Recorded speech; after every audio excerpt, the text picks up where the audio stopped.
स्थिति का अंदाजा आप इस बात से लगा सकते हैं कि मैं इस समय हूँ दक्षिण 24 परगना में। भले ही 50 से 100 किलोमीटर तक की दूरी हो कोलकाता से, लेकिन जिस तरह से हमला हुआ है ये अपने आप में बताता है कि जहां प्रदर्शन हो रहे थे, तृणमूल कांग्रेस के समर्थक झंडे लेकर थे, तो वहीं दूसरी ओर बीजेपी के समर्थकों और पूरी गाड़ी पर हमला हुआ है। ये गाड़ी है मुकुल रॉय की। मुकुल रॉय न सिर्फ बंगाल में बहुत बड़े नेता माने जाते हैं, लेकिन आप इस बात से अंदाजा लगा सकते हैं कि अगर ये हालत बड़ी बड़ी गाड़ियों के किए गए हैं, जिसमें ड्राइवर को, नेताओं को, कई लोगों को चोट आई है, और छोटे छोटे ईंटें भी नहीं, कई गाड़ियों में तो बड़े बड़े पत्थर और ईंटें भी आपको दिखाई देंगी जो पड़ी हुई हैं अंदर, जो बता रही हैं कि किस कदर से, क्या इसके पीछे क्या मंशा थी, क्या इसे सोच समझ कर किया गया था या सिर्फ समर्थकों को देखकर दूसरे समर्थकों की भीड़ उमड़ पड़ी। इस पर फिलहाल अभी न तो राज्य सरकार की ओर से कोई प्रतिक्रिया आई है और न ही तृणमूल कांग्रेस से। हालांकि तंज कसते हुए टीएमसी के नेताओं ने ये जरूर कह दिया है कि अगर बीजेपी के पास सारी बड़ी बड़ी फोर्सेस हैं, भले ही वो बीएसएफ हो, सीआईएसएफ हो, सीआरपीएफ हो, तो फिर वहां के नेता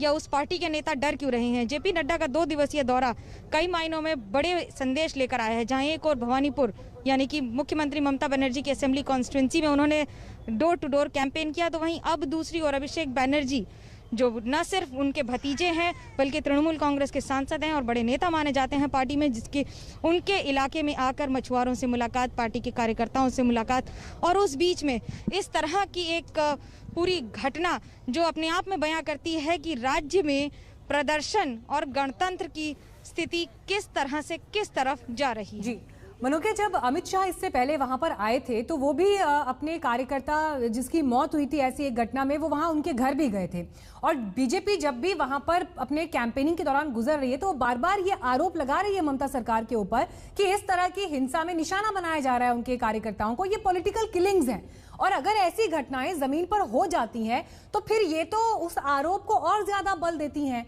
आम जनता के बीच क्या मैसेज जा रहा है इस वक्त?